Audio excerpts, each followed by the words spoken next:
I've been a musician since I was a baby kid, since 5 years old, studied jazz and classical music all the way up, and was talked into law school by an entertainment law professor named David Lang at Duke University. And I studied, got the LSATs under my belt, did all right, and so I decided to go to learn about the entrepreneurial side of the arts. I knew I wanted to be in music, but I wanted to be an artist entrepreneur.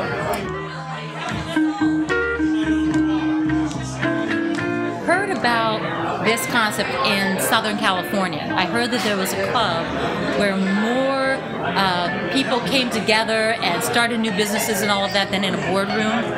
I never verified it to be true, which is the funny thing, you know, but I love the idea. And when I spoke to this wonderful jazz club in Pittsburgh, Dow's on 9th, it's owned by two musicians, Al Dow and Etta Cox, I said, let's try. They said, come here and play and let's try to attract new people. I said, let's try this idea about jazz networking for the innovation communities. And we started that up in May of 2001. And it's become kind of a cult event.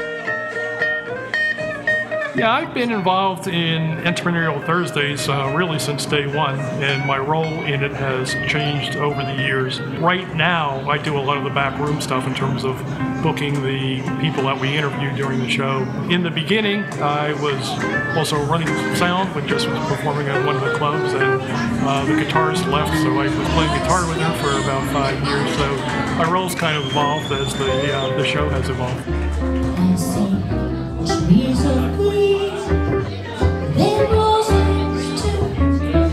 I watch them bloom for me and you, and I think to myself, what a wonderful world.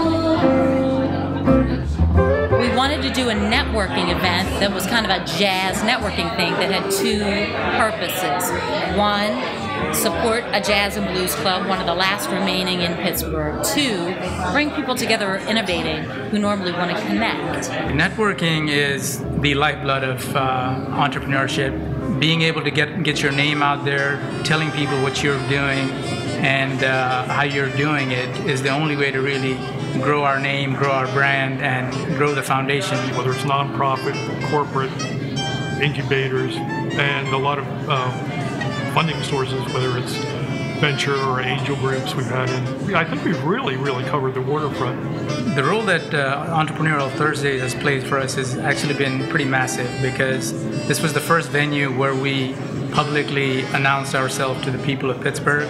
We have Carnegie Mellon represented on the stage. We also have Duquesne University. So step out here just for a minute, Mary. Teach the capstone course in the Entrepreneurial Studies program. We are doing consulting for a small business right here in Homestead called Zero Fossil. In high school, I was introduced to the word entrepreneur, and I knew that's what I wanted to do in my life. The Pakistani ambassador to the US and to the UK were there, and we announced on the signing publicly that we are acquiring a broken plant and we are rehabilitating it and putting it back online. Give everybody a hand, Annie, a hand for fellowship.